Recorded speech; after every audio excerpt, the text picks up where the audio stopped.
Good afternoon and welcome to the latest in our series of ENO Center for Transportation webinars. ENO is an independent, nonpartisan, and nonprofit think tank that shapes public debate on critical multimodal transportation issues and builds an innovative network of transportation professionals. My name is Brianne EB and I'm a senior policy analyst at ENO, and today we're discussing platform-based approaches for public transit with a four-person panel consisting of Alan Bright, the Chief Financial Officer of SportTran, which is the public transportation system of Shreveport, Louisiana, Brian Fahey, the Transit Administrator of Go Triangle, the Regional Public Transportation Authority in the Research Triangle region of North Carolina, Bonnie Crawford, who is the Senior Product Unit Director of Cubic Transportation Systems, and Uli Gal-Oz, the Vice President of Business Development for MoveIt. This panel will be moderated by Jim Redeker, an associate with the Wathen Group and former Connecticut DOT Commissioner and employee of New Jersey Transit. At any point during today's webinar, you can enter questions in the box on the side of your screen. We'll get to as many as possible in the Q&A at the end of the session. And while we don't expect any technology issues, we've found that for minor issues that have come up for individual listeners in the past, typically exiting the webinar and rejoining tends to help, so whether it's a sound issue or a video issue. ENO is happy to offer our webinar series free of charge. If you enjoy our webinars and are interested in supporting ENO's work, you can check out the link in the chat box to donate or to become a member. You'll be able to find slides and a recording of the webinar on our website, enotrans.org, after the presentation. The recording will be emailed to all registrants within a day. And with that, Jim, I will turn it over to you. Thanks, Brianne, and thank you so much to ENO for providing this service and for hosting us today to talk about what is an exciting topic for me, and that is platform-based approaches to public transit. So maybe the best thing to do is to start with a definition so that we all know what we're here talking about. And so platform-based technology is a technology delivered as a service that is incremental, configurable, interoperable, and interconnected. Services are updated regularly, and new features can be added as desired. Importantly, these applications are delivered without the burden of long design, build, testing, and implementation processes for traditional methods. And for public transit, the ability to deliver integrated payment, trip planning, trip status, incentives, rewards, and more is a product that can meet and anticipate what customers kind of expect from service providers. So for me, with a career of 44 years in transit, this technology is part of my vision, now become a reality. It's what customers need, it's what they deserve, and what they want. So without further ado, I'd like to move toward Alan Bright from SportTran to give us an overview of his service and where platform-based technology is being applied in his organization. So Alan, take it away. Thank you, Jim, and good afternoon or good morning, depending on where you are. I'll start with a brief overview of SportTran and then talk about our platform-based technology experience, specifically the Touchpass platform is what I'll talk about today. SportTran's a mid-sized transit agency. We provide fixed route and paratransit service in Shreveport and Bossier City, Louisiana. And we're in the early stages of on-demand or microtransit service, doing a pilot in a couple areas for that right now. I have a few stats on the screen to give you a better idea of our size. But for us, how we try and differentiate ourselves is through great customer service, and a lot of times that involves technology. So I'll go to the next slide now and talk about Touchpass, which is a product from Cubic that is being rebranded currently to UMOPass. And so I've been with SportTran just about 8 years, and one of the first things I looked at when I got here was fare collection and cash handling.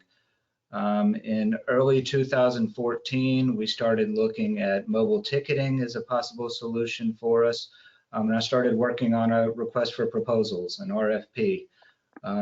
It took me 3 years to develop the RFP. I've been doing procurement for 15 years. I've never spent 3 years on an RFP. And so Kind of our hesitation here was that, mobile ticketing was all the rage, but that wasn't going to be for all of our customers. And so we really needed to research and find something that would benefit the most people we could.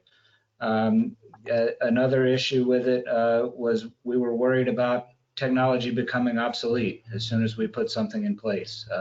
I think that can, perpetuate the RFP process. That could have delayed it for indefinitely, because technology is always going to change. But we needed something scalable that could grow with us, and I think that's what we eventually landed on. So at the time, researching the RFP, mobile ticketing was there. We could do a pilot basically for free, cheap and easy, get out with mobile ticketing. We had DART in Dallas graciously offer to allow us to piggyback on their system at the time, but we wanted something more. I went to transit tech conferences. I talked to vendors, an account-based system, kind of what we thought we wanted. The entry point was $1 million and they go up in price significantly from there. We didn't have a lot of capital for a capital-intensive project. We were looking to pay for something out of our operating budget over time. We did have a little bit of money for capital, and we wanted validators or readers on our vehicles. So eventually we just kind of bit the bullet. We put our RFP out. That was mid-2017. And we got probably half a dozen proposals back. Most of them were just for mobile ticketing. But we got one from a brand called Touchpass. The company was Delarock at the time. They've since been purchased by Cubic. And it kind of checked all of our boxes. It was smart cards, it was mobile ticketing, it was a back-end data system with a lot of capability and onboard validators. So we reviewed proposals. We were nervous because they only had one customer at the time. And like I said, I'd been researching mobile ticketing and fare payment technology for 3 years, and I'd never heard of Delarock. But we went ahead, we signed the contract, and it's been a great experience. So on to implementation. We did a phased approach, but it was a pretty quick phase in. The implementation took around 3 months in total. We started in October of 2017. We just rolled out our 30-day passes, our period passes, and then a month later we rolled out all of our fare products. Kind of when we signed the contract, we negotiated with Delarock. We told them there were a couple of things that had to be on their product roadmap, and one of those was being able to for passengers to load their card on the bus. And another one was aspect related to our paratransit service. So, we made those things very clear up front, but they had a lot of other things that were on their product roadmap that, weren't necessarily things that we needed, but we knew were going to be nice coming along later. And I'll talk about a few of those in just a minute. Some of my favorite features with the Touchpass system is the convenience for customers. Before we had magnetic stripe tickets. If somebody lost their ticket or had it in their pocket, washed their pants, that pass was gone. With an account-based system, it's easy to replace. They don't lose anything. They may lose the card, but they can replace that, and they don't lose their fare product. Another thing is we partnered with a bunch of businesses and organizations in the Shreveport-Bossier area who issue bus passes. So they're able to log into the system and issue passes to their customers, to their clients. They don't have to come through us, and they don't have to sit on a big inventory of paper passes. So they're not sitting on thousands of dollars of passes. They just log in and they add a pass when their client needs it. And I think we're seeing a lot of that with medical transportation providers right now who need to get somebody into the office. Well, you can't give them a pass if you're not sitting in front of them, but you can log into a system, put a pass onto their account, and then they can get into that appointment. So that's an area of interest we're seeing a lot of recently. And then so that's the implementation. System growth with software as a service, with platform-based systems. The sales pitch is always that there's going to be new and enhanced features and that you're going to get them for free. I'm always skeptical of that for free part, but with the Touchpass system, we have seen new features that we didn't even know we wanted, but as technology is advanced and other systems are piloting things, we get to benefit from that. One of the things that we're rolling out right now, we just received this week our first card order of Incom enabled cards, and Incom is a reload network in retailers throughout the country. And so in the very near future, our passengers are going to be able to add funds to their Touchpass account, to their UMO account at these retailers. We don't expect a ton of sales through that channel, but the more ways we can give passengers to purchase fare products, the more likely they are to ride. So we're excited about that. And then the UMO app is kind of a game changer for us. We've been hesitant to really market the Touchpass mobile app because it only did one thing. It was just for fare payment. Now we're going to have an app experience that is going to allow people to do journey planning. They can get on, they can see how long it'll take them to get somewhere by the bus, or maybe they do bus for part of the trip and then Uber and Lyft for another portion of their journey. And that's all integrated in the map. It's good, or in the app. It's going to give our riders kind of their options and let them choose, and that's what we want to see. Another thing we like about the UMO app, the new app coming out, or that's out already, is the language translation capabilities. We're a relatively small agency. We don't have a lot of language assistance capability, especially when people are out on route, trying to talk to a bus operator who isn't going to be able to help with that language translation. The app would very seamlessly, easily can change into over 40 languages. And so that's going to be another tool just to make it easier to ride. I think that's what we want to do. We want to make it easier to ride to attract ridership wherever we can. And then kind of the last bullet point I have here is and I mentioned before, we're starting to pilot microtransit. The only form of payment we're taking on our microtransit trips is the UMO app. We don't want drivers carrying cash, and so we're pushing UMO app or the smart card. And so it's cashless on that system, and cashless is kind of taking over a lot of areas of public transit. But this tool gives us the ability to do that cashless vision, even if it's only on part of our brand. So that's it for my slides, unless you have any questions now or later. Great, Alan. So I can tell you are quite the enthusiast for your customers first, and then for your system and the services you're offering. I need to congratulate you. 3 years writing an RFP is probably above and beyond for anybody, but it's certainly been worth it based on your description. Could you just spend a minute talking a little bit about, have you actually sort of piloted this or set your specifications with direct sort of customer input, any kind of an intake mechanism, or really has this been your vision for your customers? I think we involved a lot of stakeholders in the process. We did a complete system redesign of our routes in 2017. And so leading up to that, we formed a rider committee. We reached out to different partners in the area, large employers, hospitals, universities, to try and get a broad perspective on what people wanted to see out of the transit system. And mobile payment was part of it, but that was really just the real tech people. But a more convenient way to pay was something that a lot of people addressed. There's anxiety about getting to the fare box and knowing what to do and knowing how to pay. And so if you can be prepared before you get on the bus, that's even better. And so that's kind of something else that the app gives us now. With mobile ticketing, with the app, that's really only still today less than 10% of our ridership. So that's not the only way people want to pay. And we're not going to turn away people because they want to pay with cash. We're definitely, any customer we can get is a good customer. But if we can make the app experience something, give some value add there, like through the journey planning, then that's going to bring people into the app. That's going to reduce our cash handling. So it has been a collaborative process. And so that 3 years of RFP research wasn't just me, scouring the internet, but it was talking to our customers and talking to our stakeholders. I was also struck by something you said, that the implementation of this program was 3 months. That's stunning compared to most technology platform sort of implementation.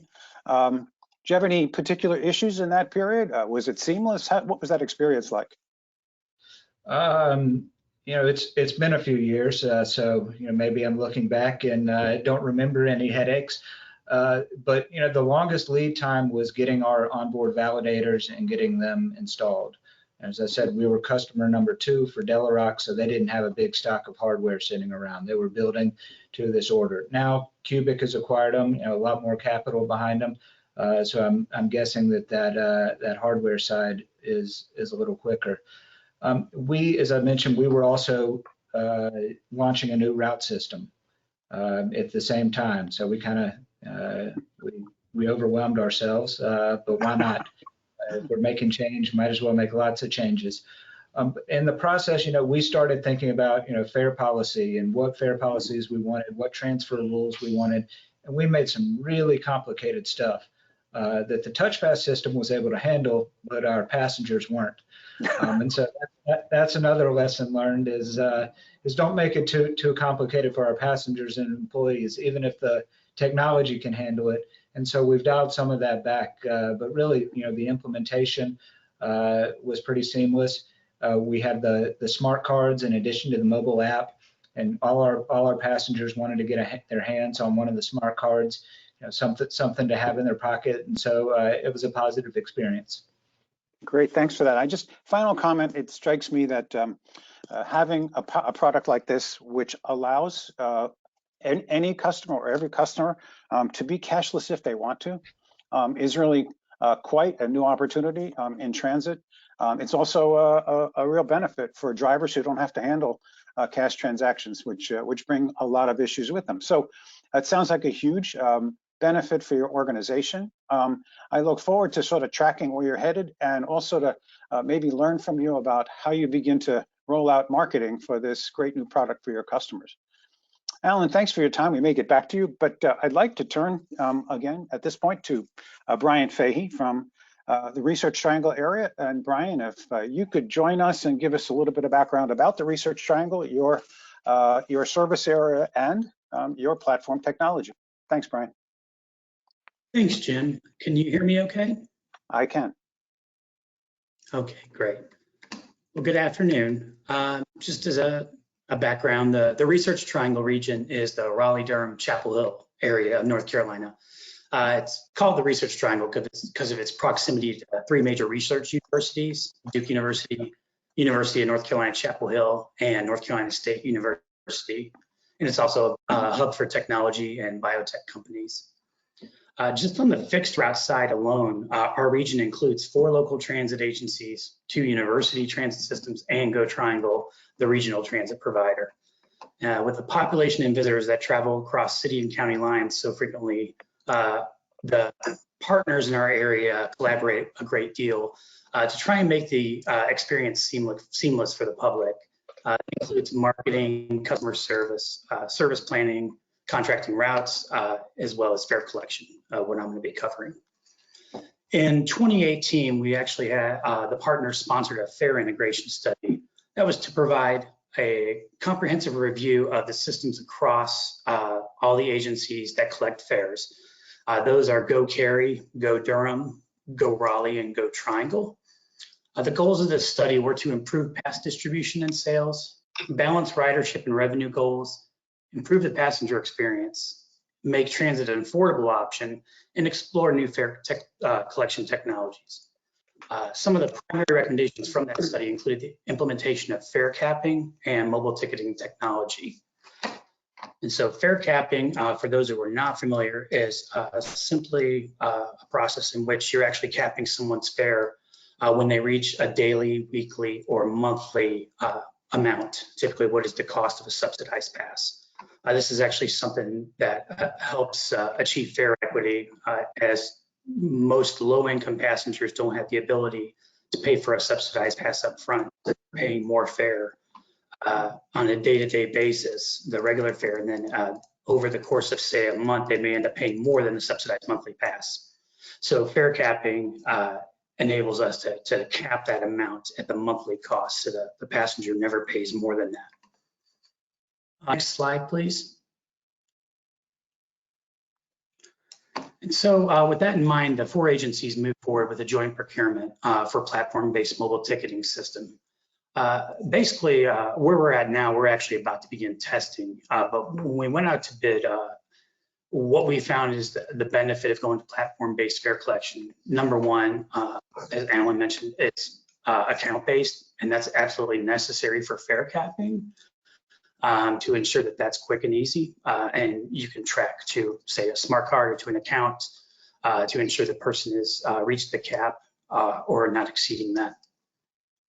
Also, having payment be available via mobile phone, smart card, other media, such as promotional codes, QR codes, or paper tokens. For us, an important thing is that it's cloud hosted for real-time transactions, which is crucial for our local and regional fare capping policy. And something that Alan mentioned also is a merchant network. One of the goals was to expand our distribution. And with our project, we'll actually be increasing to over 130 retail locations just in our region where customers could add value to their account. Extremely important in our area as our transit plans in our counties move forward is to be able to be scalable. One is with our pass programs. We have a Youth Go Pass program, which is youth 13 to 18 can ride for free on any system, as well as our Go Pass, which is our employer university-sponsored pass programs. The platform-based technology will actually allow us to simplify the admin process of those programs and make it much simpler for those customers to get the correct pass in their hands or on their account. Also, it's scalable to future services such as bus rapid transit, which will be coming in the Raleigh area in another 2 years, as well as other services that may come, such as rail.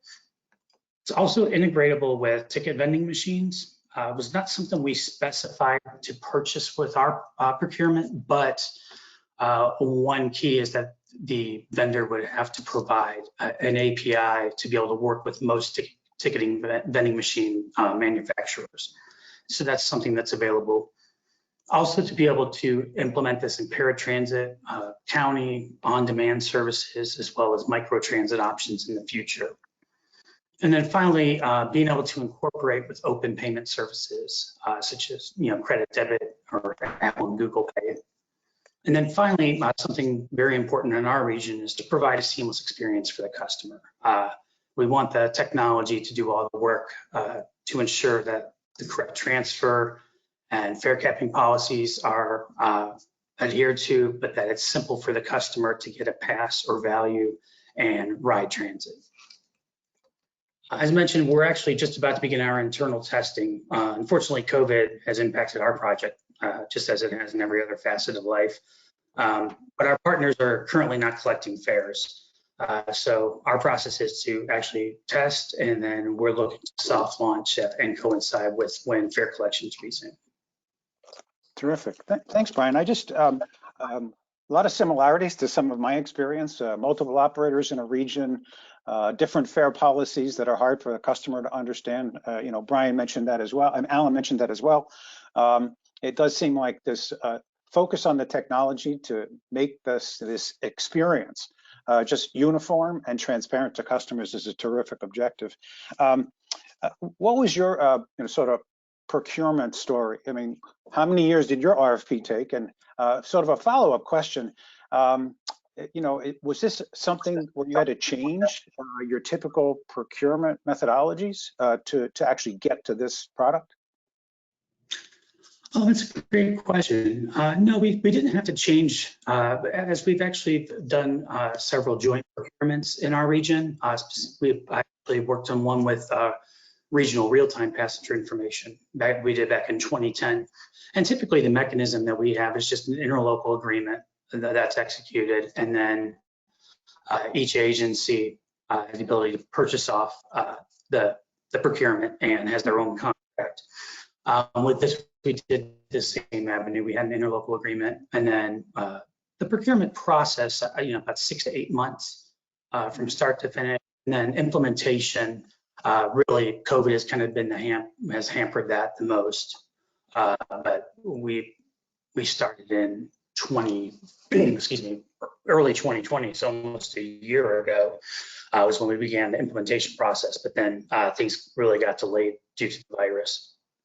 Terrific. So I do appreciate that, this advancement in technology in your research triangle and technology area. I think it's a terrific match from a marketability point of view. Do you have any particular plans to market this product as you move forward into implementation?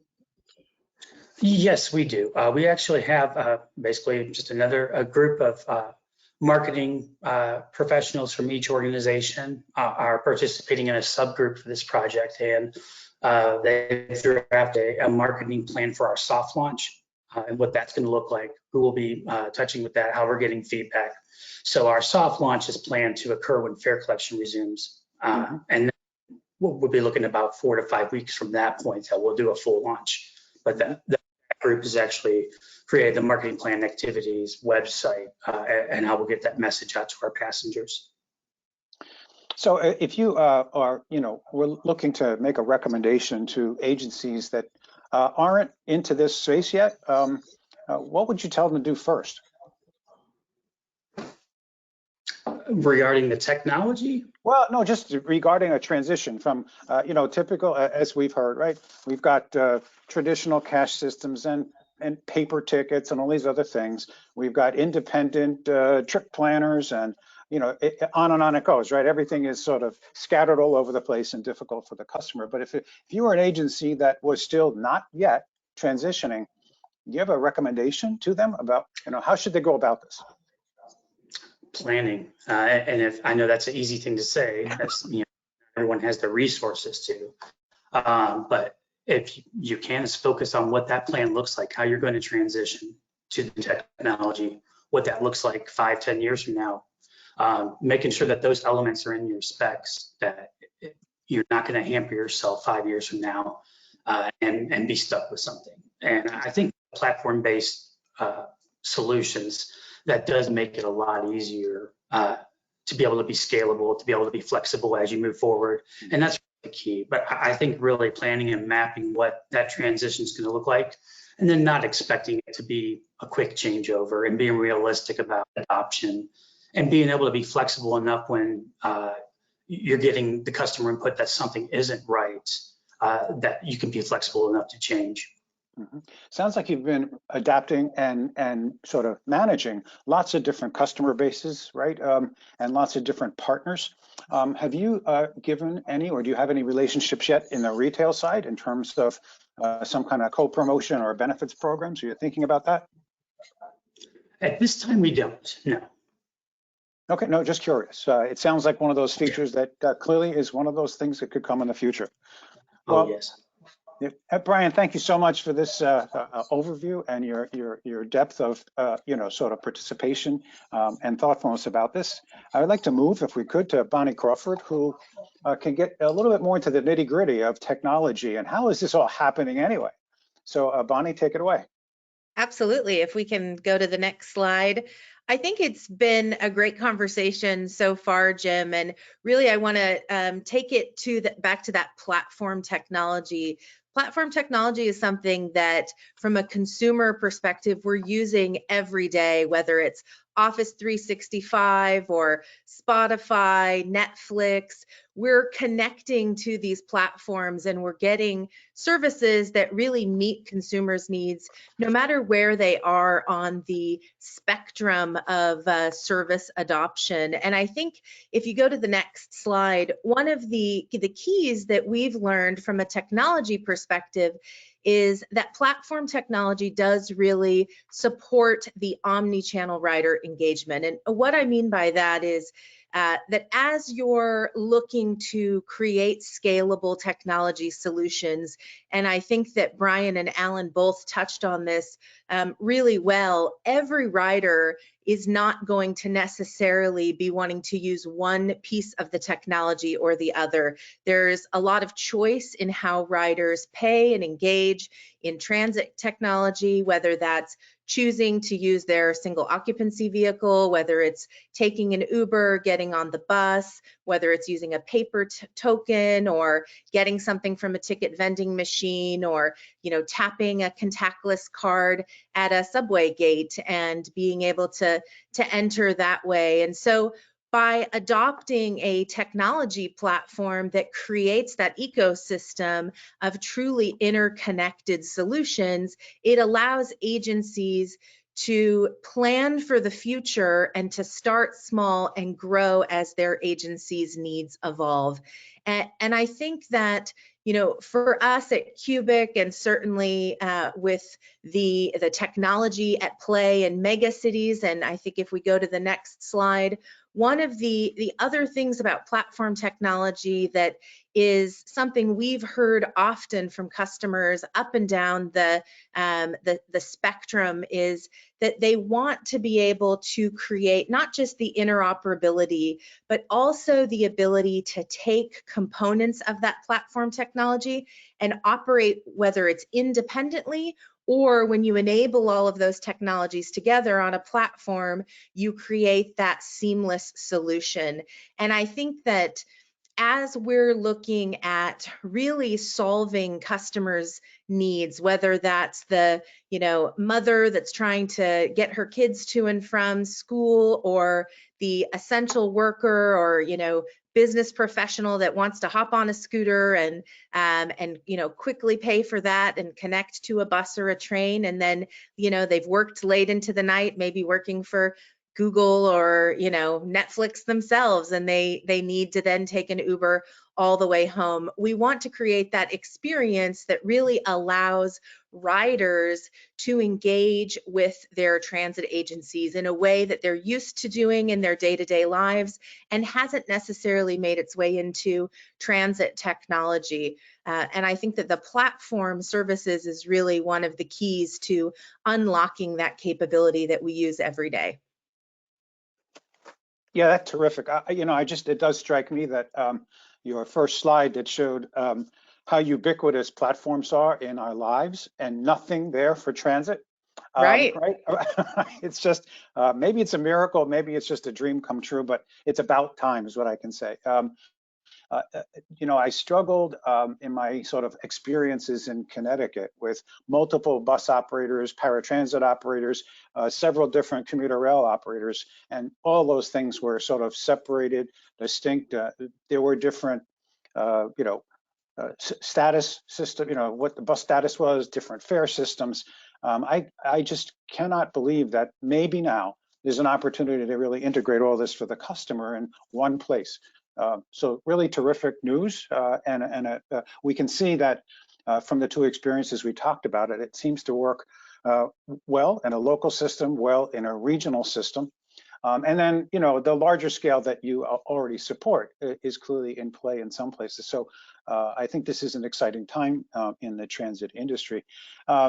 So what are the benefits that you see from this whole platform besides all these services, right? What is it that sort of customers, potential customers can really look at in terms of what is it that's going to attract them to come here, as opposed to keeping what they've got, right? And just keeping it going because, it's been there and it works.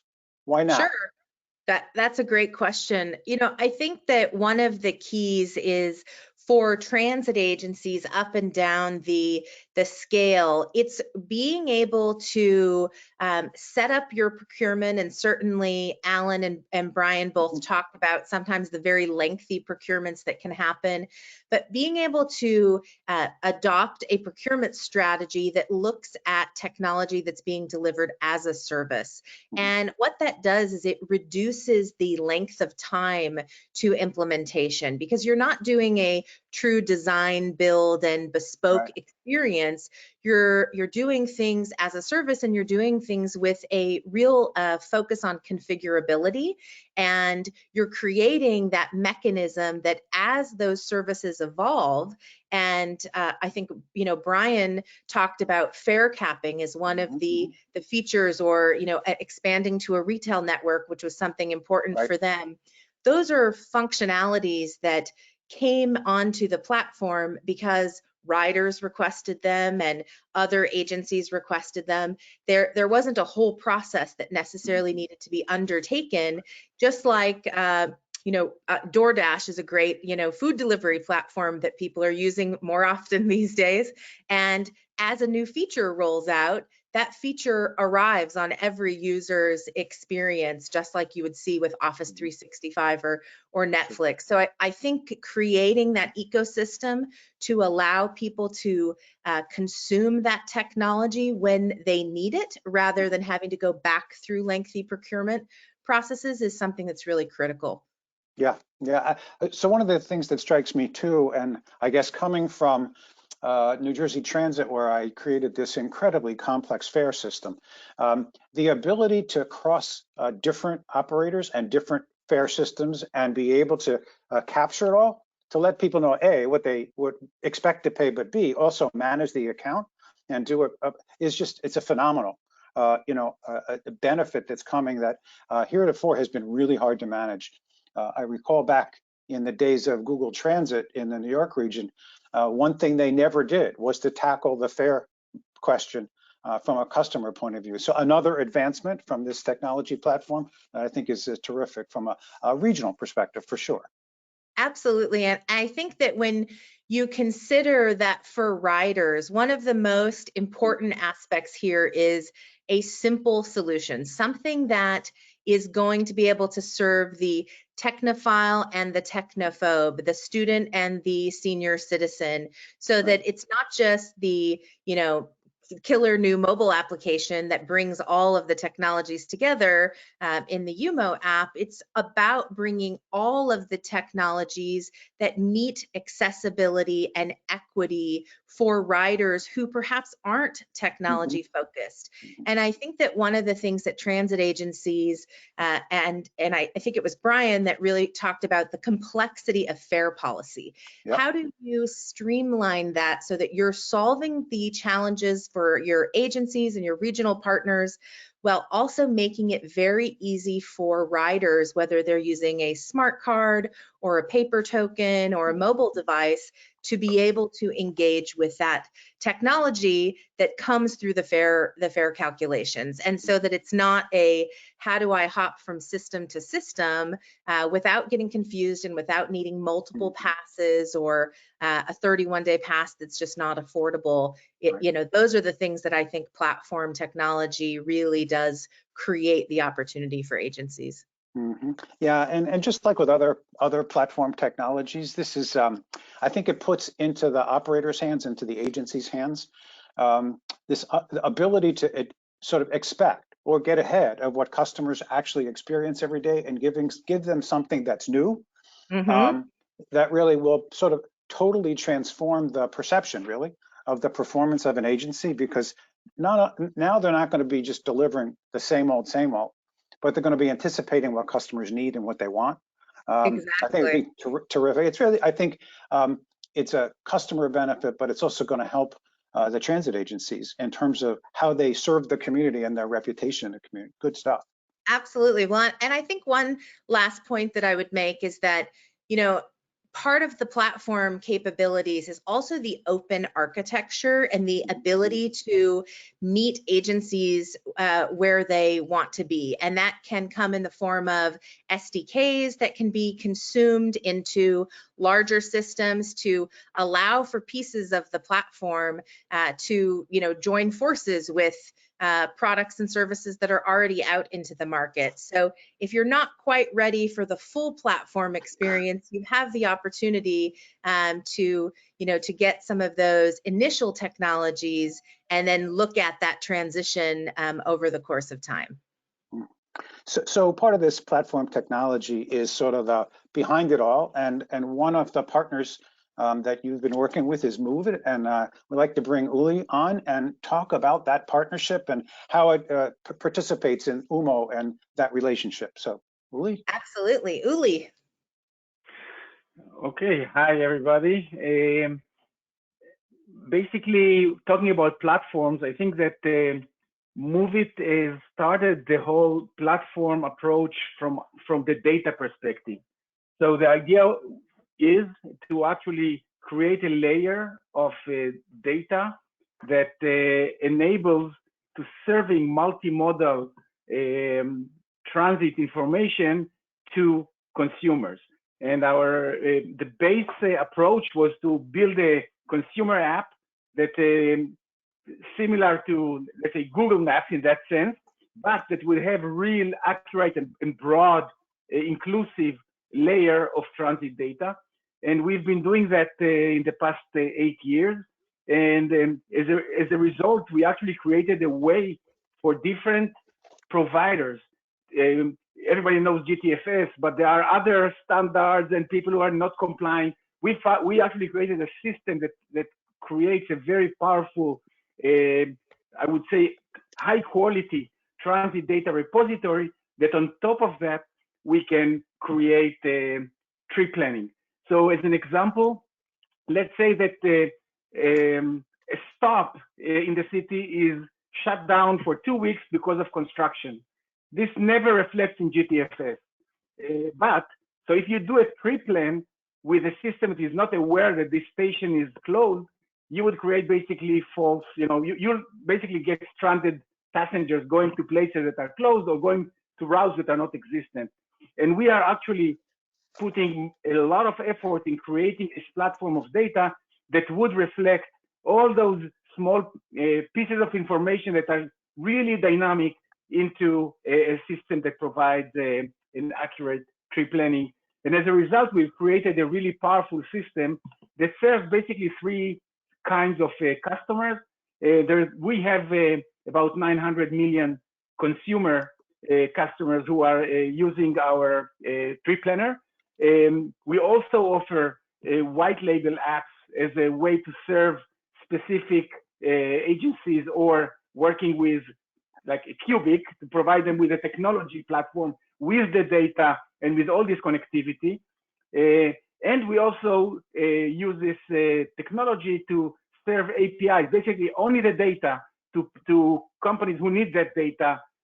For instance, if you want to know if there is when is the train arriving, you could have a TNC finding out when the train is arriving and sending drivers to the station to accept the influx of riders to reduce time. So we have this kind of a platform that on one hand receives information from different providers of mobility.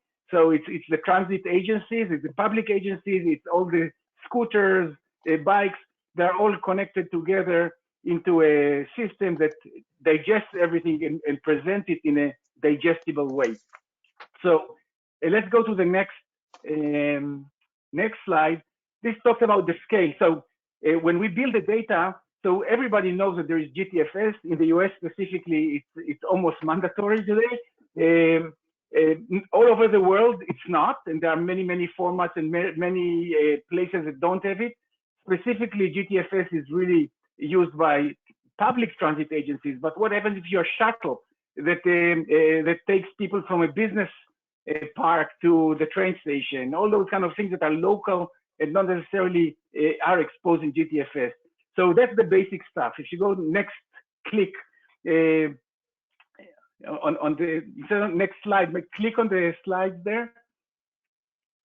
I think we. Okay, so we have layers here that above the GTFS data, we actually use this data. We use information that we collect from actual travelers about where things are going. And as a result, we refine the data to provide a better way to predict. So a trip planner takes the data and uses it to predict when this bus arrives. And the bus arrival, for instance, is depending on the distance it has to drive and the traffic level that is currently occurred in the specific route. And so what we do, we take this GTFS data and we enrich the static data. Another example is, in many cases, the GTFS states the station location, but not the actual entrances. Let's say it's a subway, and you have 6 entrances to the subway. each entrance directs to the different platform, even though the GTFS data sometimes allows for it. In most agencies do not provide this kind of detail. So we take this and enrich the data to create a much more, I would say, granular ability to see what's going on. And for instance, in New York is a good example that if you don't have the headway, you can get into a station to the platform that goes only downtown as opposed to uptown. So you need to actually go out to the street and go to the other place. So we're taking care of all those details into this data. Then we collect real-time vehicle information through different standards, GTFS, RT, but others, and we actually combine it into our data to allow us to better understand what's going on. Next level, we're actually reading the service alerts and updates from the different channels that are available. It could be sometimes a Twitter channel of an agency, and sometimes it's on their website. So we get this data and actually translate it into actual actionable trip plans. So we know when a station is closed, when there's a route is changing the schedule. And above all, we have about 750,000 people all over the world that crowdsource this data and actually help us qualify, identify errors, and add services where GTFS is not available. And as a result, if you can go to the next slide, our platform is actually has huge coverage. So we are currently covering 3,400 cities in 112 countries. So the same platform. So it actually collects the whole data and it includes everything together in those cities. Almost every city with more than 100,000 population of 100,000 would be in our system. We're supporting 45 languages, again, global, and we work with 7,500 transit agencies and 4,000 real-time alerts and feeds. Currently, we have 6 million stops. So you're talking about a very massive platform that provides really great data. And we cannot miss the micromobility providers. And one of the things about the platform is that you integrate Lime in one place, you can actually see Lime everywhere that they operate. And same with all those micromobility systems, including Uber and Lyft. So the whole thing is a huge data platform that serves both accurate data and accurate trip plans based on that data. That's Uli, thank you. What a terrific overview of an enormous system. I applaud your commitment to accurate data, which is just so important for the customer experience. Just your description of someone getting into the wrong side of a subway station with the wrong information is enough to sell this product. But thanks for being part of this panel and what you've offered in terms of that really rich approach to data that's making all this happen. So with that, I'm going to turn the program back to Brianne. So thanks so far for panelists, and Brianne, to you.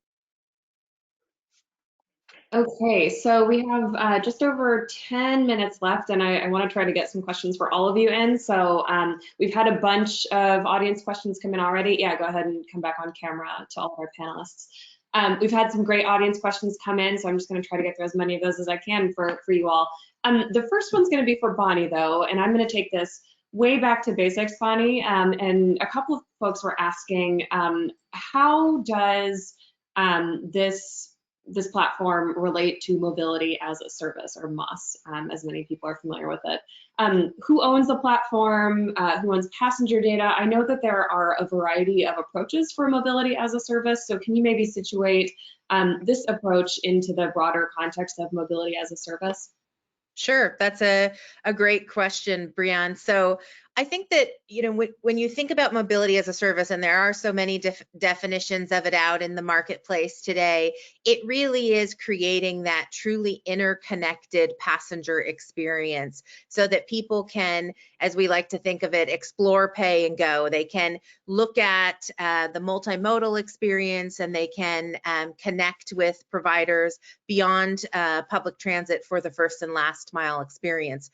one of the things at Cubic, and specifically with the UMO platform, that we have really looked at in partnership with our agencies is the ownership of the rider and of the rider's data. And we really believe that by remaining agnostic in that mobility as a service ecosystem and creating the experience that allows the agencies to have ownership over that data and over that rider, ultimately the riders of these experiences are the riders of the systems, whether that's the Triangle system, whether it's SportTran or the MTA in New York. They ultimately own the rider and the data, and the platform is really enabling them to provide that killer technology experience.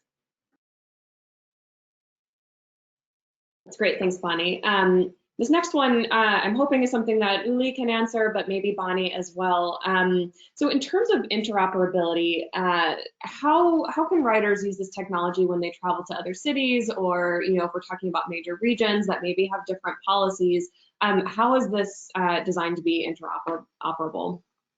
Sure, I can start and then pass it over to Uli. So one of the first things is that from a platform perspective, we've created a multi-tenant environment, which means that I can seamlessly travel from the Triangle region in North Carolina down to Shreveport, and through geolocating and the powerful data that Uli was talking about with our partnership with MoveIt, we're able to unlock an experience that allows riders to move between cities and fare policies seamlessly. That's both from a mobile experience as well as from a traditional fare collection, whether that's a smart card or a paper ticket. And then you get the creation of the interoperability between the broader regions. And you do that through the API and SDKs that are allowing riders to connect through that account, so that they have a single account that can then move between systems. And that creates the opportunity for really the services and agencies that we serve at Cubic to be able to allow riders to move around the world with the best data that's coming in from our partners at MoveIt. Yeah, okay, so I want to first, when you talk about the mass solution, actually we're talking about planning a trip.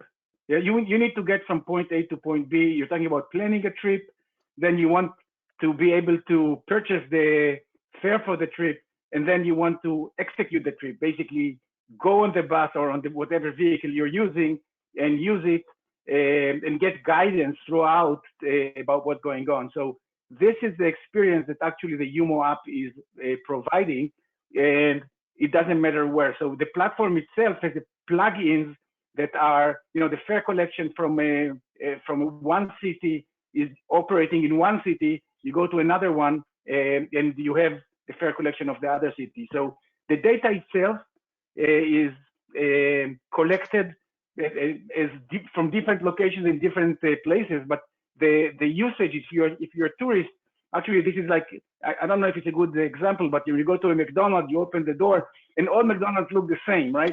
So here you are flying from one place to another, you open the app and it's the same user interface, same places to click, and you don't care that in the back office there is a fare policy that is from this place or the other. You are exposed whatever is available for you in that location. Great, thank you. So I'll pivot now over to our agencies that are represented on the call. So this first one is something that came up, I think, when Alan was talking, but Alan or Brian, either of you could answer this. How do you manage equity concerns associated with not accepting cash or moving to a cashless system? And then other related elements of that are, is the application accessible for people with, for example, vision impairments or other physical disabilities? How do you account for, folks that don't have bank accounts or email addresses for that matter? I guess just talk broadly through some equity concerns. I think I'll jump in on this. I think equity was one of our main hurdles, and one of the things that slowed down our RFP process so much is We didn't want this to be something that we were rolling out for just a select few customers. We wanted this to be for everybody. So with the Touchpass solution, the mobile app is just a small part of what it was for us. The smart cards are probably 90% of our Touchpass usage is on the smart cards, and that's something that's there for the banked and the unbanked. Most of our smart card loading is happening at our customer service windows. It's not happening online through credit card transactions. It's not happening through the app. So it's still people paying cash, but it's through the platform, and they're getting the conveniences of the platform. And so, as others have mentioned, you know, everybody's going to take the piece that's best for them. Some people love the technology and want everything, but for us, equity was the major driver in kind of how we shaped our program. And it does give us the ability to do fare capping, as Brian mentioned, another equity concern that we had going in. And so I'll maybe turn it over to Brian, let him answer the second part of the question. Sure, and Alan's exactly right. It was a major concern in our area too. And to go along with that, the smart card is your main vehicle for your unbanked riders. And they don't have to have access to the internet or have an account with their information. But the key, I think, on our end is how we're marketing it, how we're getting the cards in people's hands. And a lot of that will be through marketing efforts. And even if it's something, maybe getting the card in someone's hand, that first card's free, so that you're getting them to the mechanism where they can enjoy the benefits of fare capping and save money. But I think a lot of that is geared into our deployment plan and our marketing plan for the system. But that is really how we will try to address the equity. Great, thank you. I think this next one can also be for both of you. So how do you see this type of service integrating with different modes? I think microtransit came up specifically, but what about things like micromobility, you know, bike share, scooters, any other modes? Do you have plans to integrate those into this technology? I can answer. We don't have specifically the path as a region. I think there's individual interest from different partners. I can say, for example, in Durham, which is my role is primarily in Durham, North Carolina. There is the idea of hopefully we're looking at doing a micro transit pilot this coming year, and being able to enable our app to be in that one place where someone goes, and hopefully from a vision standpoint, our goal is that we make it simple for the riders and that we be vendor agnostic, that it's really that the vendors are passing the correct data, and regardless of what the customer's seeing on the front end, on the back end, it just needs to do what it needs to do. But right now, it's kind of looking on that end with scooters with Durham, and I know with Uber and Lyft is a possibility as well. But I think over the next 5 years, hopefully that'll actually come into be a grander plan. And I'll jump in. That's one of the things I love about this is I don't have to do the integration. The integration's already there. If you download the app in Shreveport right now, you can plan a transit trip or you can plan an Uber and Lyft trip. I didn't have to talk to Uber. I didn't have to talk to Lyft. I didn't have to negotiate a lengthy contract. It was done for me. And I think the same thing's going to, same thing will happen if micromobility options come into the Shreveport-Bossier area. I'm not going to have to do that integration. It's going to be there. Now, I do have the ability, I believe, to turn it off if I don't want it, but I want it. And so thank you to Cubic and the UMO team for doing that integration for me. You're welcome. Well, I think we are just at time, so I'll say thank you to our panelists and to our audience for attending today's webinar. You can find the slides and a recording of the webinar on our website, enotrans.org. The recording will also be emailed to all registrants within a day. Make sure to sign up for our mailing list to gain access to free Eno Connector, the free monthly Eno Connector newsletter. webinar announcements, report releases, and more. Eno is happy to offer our webinar service series free of charge. If you enjoy our webinars and are interested in supporting our work, you can check out the link in the chat box to donate or become a member. Thank you again and have a great afternoon. Thank you.